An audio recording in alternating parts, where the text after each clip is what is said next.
Fire Captain Engineering, situation critical. All available personnel on the double. Spock with me.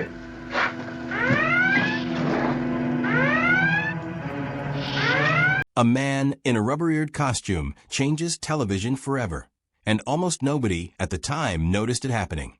Star Trek launched on September 8, 1966, on a network that didn't believe in it, with a budget that couldn't support its own ambitions, and a cast that had no idea they were building a religion.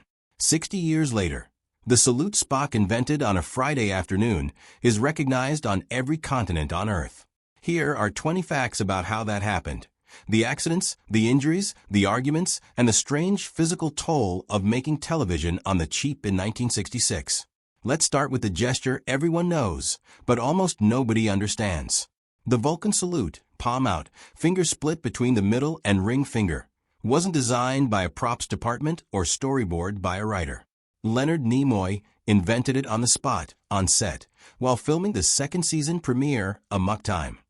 Nimoy drew it from memory. As a boy in Boston, he'd attended an Orthodox synagogue with his grandfather, where the Kohanim, the descendants of the ancient Jewish priesthood, performed a ceremonial blessing with both hands raised, fingers split to form the Hebrew letter Shin, the first letter in one of the names of God.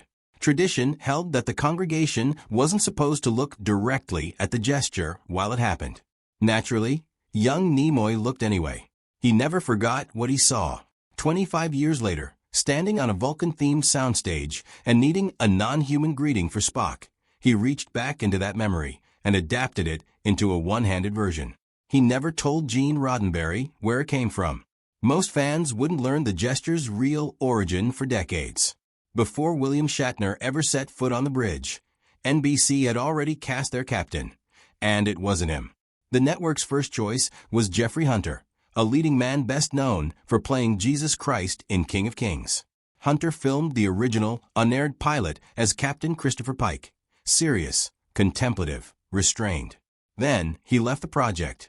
Accounts differ on exactly why. Some point to his wife's disapproval of committing to weekly television, others to creative disagreements. But the result was the same. Roddenberry needed a new lead, and the role went to a more theatrical, more physical performer in William Shatner. The shift in tone reshaped the entire show. Hunter, tragically, died in 1969 at just 42, never living to see what the franchise he'd briefly helped launch would become. Everyone knows the Star Trek theme, that soaring, wordless instrumental by composer Alexander Courage. Fewer people know that Roddenberry quietly attached lyrics to it, not because anyone planned to sing them on the show, but because of how music royalties worked. Whoever held a writing credit on a piece of music collected a cut of its earnings forever, vocal version or not. So Roddenberry wrote a verse, deliberately syrupy, full of lines about love wandering through starlight, registered it, and ensured the theme's profits would be split his way for decades. Courage was reportedly furious when he found out, but there was little he could do about it. The lyrics were barely ever performed publicly. They didn't need to be. They just needed to exist on paper. Nichelle Nichols, who played communications officer Uhura, had one foot out the door after the first season. The grind of episodic television wasn't matching her ambitions, and Broadway was calling.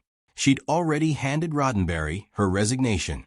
Then, at an NAACP fundraising dinner, she was approached by someone who recognized her immediately. Dr. Martin Luther King Jr., he told her he was a genuine fan of the show, and that her role mattered more than she realized.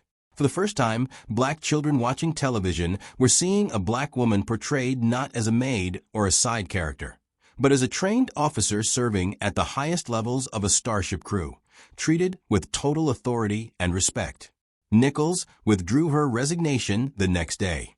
She later described that single conversation as one of the most consequential moments of her life, and credited it with keeping her in a role that would go on to influence generations of viewers, including future astronauts and engineers.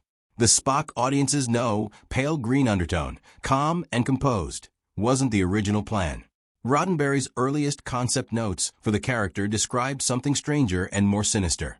Reddish skin with a deliberately demonic visual quality, meant to underline how alien Spock truly was.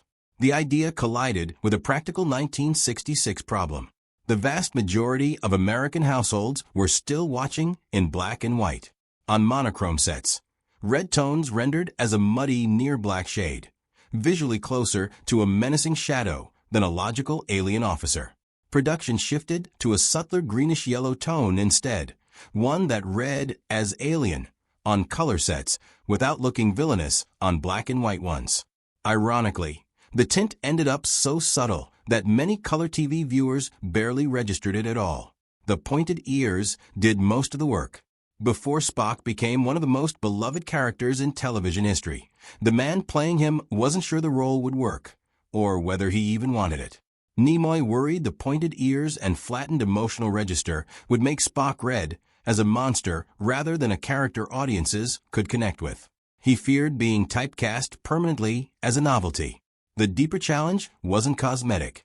Nimoy was a trained, expressive actor being asked to play someone who suppressed nearly all visible emotion, a complete inversion of his instincts. What changed his mind was the audience response itself. Viewers didn't see a cold creature. They saw restraint, dignity, and quiet depth. Nimoy's relationship with the role became so complicated over the following decades that he wrote 2 separate memoirs about it. One called I Am Not Spock, the other, years later, I Am Spock. The titles alone tell the story of how his feelings evolved. Television networks almost never give a rejected pilot a second chance. Star Trek got one. The first pilot episode, The Cage, was submitted to NBC and rejected outright. Too slow, too thoughtful, not enough action for the network's taste. Part of the resistance reportedly centered on the show's female second-in-command, a character network executives weren't comfortable putting in a position of authority. Rather than killing the project, NBC took the unusual step of commissioning a second pilot. Roddenberry restructured the cast and tone, and the show eventually got its series order. But the footage from that rejected first pilot wasn't wasted. Roddenberry recut it into a 2-part episode, framed as a flashback story, and it became the only episode of the original series to win a Hugo Award. The footage NBC called unusable became the show's most honored hour. On November 22, 1968, Kirk and Uhura shared a kiss widely remembered as one of the first interracial kisses broadcast on American primetime television. What's less remembered is how hard NBC fought to undercut it. The network solution was to frame the kiss as something neither character chose, compelled by telekinetic aliens controlling their bodies, rather than a moment between two people. The hope was that this framing would give nervous affiliates, particularly in the South, a built-in excuse to dismiss it. Shatner and Nichols had other plans. According to accounts from the production, they deliberately ruined the alternate takes where their faces stayed apart, forcing editors to use the footage where the two actually turned toward each other. NBC got its disclaimer. The audience got the moment anyway. Special effects on a 1960s television budget weren't always safe. During the filming of the episode The Apple, a prop rock rigged with a real pyrotechnic charge detonated with far more force and far more noise than the production anticipated. The blast was loud enough that cast members needed medical attention while still in costume. The damage wasn't temporary for everyone. DeForest Kelley, who played Dr. McCoy, reported ringing in his ears for years afterward. Shatner's earring, already strained from a separate explosive effect used while filming the episode Arena, worsened considerably, and he lived with tinnitus for decades before finding meaningful relief through a hearing health advocacy organization. He later said the support he received saved more than just his hearing. 2 separate location shoots turned genuinely dangerous because of animals that didn't read the script. During one outdoor sequence, a swarm of bees became enough of a problem that Shatner was joking about the buzzing on camera, right up until one stung him on the eyelid. A guest actress was stung as well, and ended up grateful that most of her remaining scenes that day required her to simply stand still rather than move around. On a separate location shoot for the episode Shore Leave, a chained Bengal tiger brought in as a prop animal broke loose. Shatner, standing only a few feet away, later described the bravado he'd been playing up all day evaporating instantly into real fear. Nobody was hurt, but for a few seconds, the crew of a show about exploring strange new worlds found themselves face to face with a genuinely uncontrolled one. Lunch breaks on a tight TV schedule were short, and Nimoy solved the problem by buying a bicycle so he could get to the studio commissary and back faster than anyone else. Shatner decided this advantage needed correcting. He began hiding the bike, hoisting it into the rafters, locking it in his dressing room under the watch of his dogs, anything to slow Nimoy down. When Nimoy retaliated by locking the bicycle inside his own car, Shatner had the entire car towed. It was the kind of low-stakes prank war that never made it into any episode, but it says something about the atmosphere on set, a production constantly improvising solutions to real problems, including the problem of two actors fighting over a bicycle.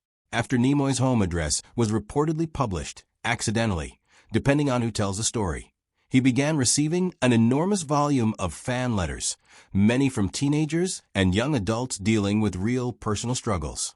Rather than ignore the mail, Nimoy frequently responded in character as Spock, offering calm, logical perspective to people who'd written to a fictional alien because they felt more comfortable doing that than talking to another human being.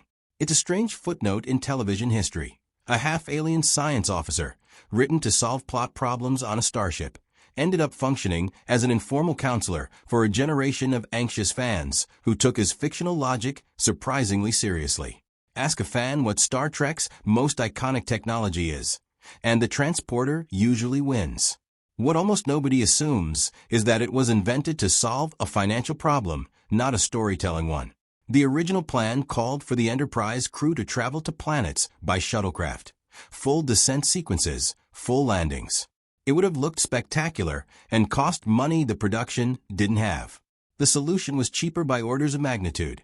Actors stood still on a mark, sparkling material was filmed falling against a dark background, and the footage was reversed and layered over the actors fading in and out.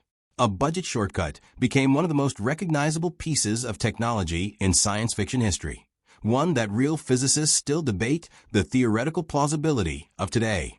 The show's wardrobe department had to dress an entire universe of alien civilizations without an alien-sized budget. The fix was raiding the studio's existing costume archives, decades' worth of leftover wardrobe from unrelated productions. Roman togas became ceremonial alien robes. Old Western costumes were repainted into the clothing of distant civilizations. Surplus science fiction suits from earlier, unrelated B-movies got new paint jobs and new insignia. It worked because television viewing in 1966 happened on small screens in living rooms, not in theaters. Illusions only needed to hold for a few seconds of screen time, not survive close inspection. Sharp-eyed viewers occasionally spotted the same costume reappearing across completely different alien worlds. Starfleet's standard sidearm, capable of stun or full disintegration on screen, began as something far less dramatic, a stock of plastic toy ray guns already sitting in the studio's prop inventory. The design team modified them with new paint, new surface detail, and added components to make them look more advanced. Under close inspection, the plastic still looked cheap, and the proportions were slightly off for what was supposed to be a serious weapon. On camera, with the right lighting, they looked like the future. The beloved fuzzy creatures from The Trouble with Tribbles were simple props, synthetic fur stretched over foam, with small internal motors to simulate purring. Under the intense heat of studio lighting, that synthetic fur built up serious static electricity. The props clung to actors' costumes, stuck to furniture, and delivered small shocks to anyone who handled them repeatedly. With hundreds of tribbles needed for a single episode, crew members had to develop methods for discharging the props between takes just to keep filming moving without zapping the cast. Across all 79 episodes of the original series, the exact phrase, "beam me up, Scotty," never once appears. Kirk says close variations constantly. Scotty, beam us up, beam me up, Scotty, rearranged slightly, or simply addressing the ship directly. But the precise four-word combination that became a global catchphrase, printed on merchandise for half a century, doesn't exist anywhere in the source material. It's one of the most famous examples of a misquote outliving the actual dialogue it was based on. Roddenberry wanted Star Trek to function as commentary on contemporary America, civil rights, war, political corruption, at a time when explicit treatment of those topics on network television risked outright cancellation. The solution was distance. Wrap the argument in alien skin, set it on a distant planet, and let metaphor do the work censors wouldn't allow directly. One widely discussed episode featured a humanoid species split into two factions based purely on which side of their face was black and which was white, locked in generations of mutual hatred over the distinction. A story that needed no further explanation to land its point. Dressing the argument as science fiction let it slip past objections that the same argument, stated plainly, likely wouldn't have survived. By every conventional measure of 1960s television, Star Trek was a flop. Ratings were unremarkable. The network was openly skeptical throughout its run, and it was canceled after 3 seasons in a poor times lot. Then it entered syndication, and everything changed. Local stations across the country aired reruns in afternoon slots, and a new audience, many of them too young to have caught it the first time, discovered it and turned that discovery into devoted fandom. Conventions followed. So did feature films, spin-off series, and a franchise that, 60 years later, shows no sign of stopping. A show canceled for failing became one of the most enduring properties in entertainment history almost entirely because of what happened after it left the air. None of these 20 facts are really about Star Trek special effects, its toy gun phasers, or its recycled wardrobe, though all of those things were real. They're about a production constantly solving problems with almost nothing, and somehow ending up with something that outlasted every network executive who doubted it. A rejected pilot became an award winner. A budget shortcut became an icon of theoretical physics discussion. A synagogue memory became a universal symbol of peace. Star Trek never had the resources to build the future it was imagining. It just had people determined enough to fake it convincingly, and an audience that eventually believed in it more than the network ever did. That's 20 facts most casual fans have never heard. The injuries, the accidents, the arguments, and the unexpected origins behind a show that almost didn't survive its own network. If one of these surprised you, let us know which one in the comments, and we'll see you in the next video.